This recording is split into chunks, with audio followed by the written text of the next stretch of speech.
Client মেসেজে reply দিচ্ছে না।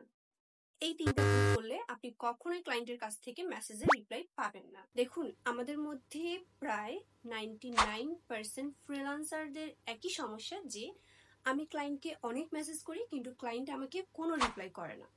কেন করে না সেটাকে একবার চিন্তা করে দেখেছেন?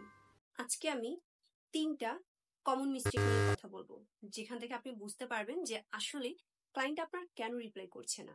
মিস্টেক নাম্বার 1, ক্লায়েন্টকে একদম জেনেটিক মেসেজ দেওয়া।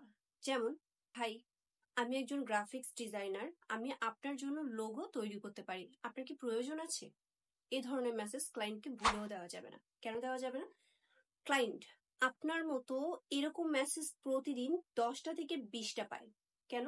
এই জন্য ওনার খুব বিরক্ত হয়ে গেছে এই মেসেজগুলো পেতে পেতে। ঠিক নাম্বার 2, সবসময় নিজের সার্ভিসের কথা চিন্তা করা। এটা কখনোই করা যাবে না, কারণ প্রতিটা ক্লায়েন্ট চায় আপনি আপনার সার্ভিসের কথা না, বরং তাদের কি প্রয়োজন সেই জিনিসটা নিয়ে আগে প্রায়োরিটি দেওয়া।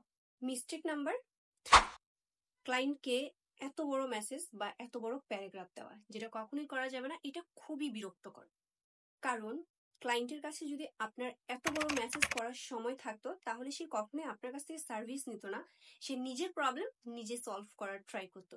সুতরাং এত বড় প্যারাগ্রাফ কখনোই ক্লায়েন্টকে দেওয়া যাবে না।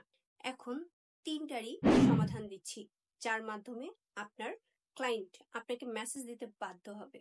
নাম্বার 1, অবশ্যই ক্লায়েন্টকে মেসেজ পাঠানোর আগে ক্লায়েন্টের সাথে এঙ্গেজ হবে।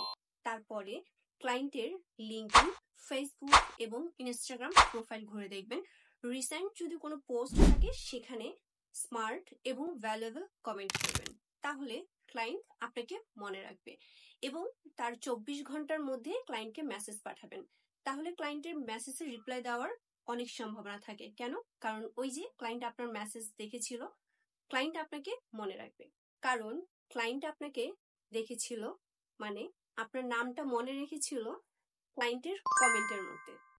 আর এখানে কিন্তু সরাসরি কিছু বিক্রি করা হচ্ছে না, এখানে ভ্যালু অফার করা হচ্ছে। টিপস নাম্বার 2, ক্লায়েন্টের সমস্যাকে ফোকাস করতে হবে। মানে আপনি আপনার সার্ভিসের কথা ক্লায়েন্টকে কখনোই বলবেন না, ঠিক আছে, কিন্তু ক্লায়েন্টের কি সমস্যা হচ্ছে, লাইক ডিজিটাল মার্কেটার হয়ে থাকলে ক্লায়েন্টের কোথায় প্রবলেম হচ্ছে, মানে পেজ, প্রোফাইল, কোথায় ক্লায়েন্টের প্রবলেম হচ্ছে, ক্লায়েন্টের কি এঙ্গেজমেন্ট বাড়ছে না, ক্লায়েন্টের কি ফলোয়ার বাড়ছে না, এই সমস্যাগুলো ফাইন্ড আউট করতে হবে এবং এগুলো নিয়ে ক্লায়েন্টকে মেসেজ করতে হবে। লাইক আপনি ক্লায়েন্টকে বলতে পারেন যে আমি তো দেখতে পাচ্ছি আপনার প্রোফাইলটা পুরোটা আমি ঘুরে দেখলাম যে আপনার অনেক বেশি ফলোয়ার থাকা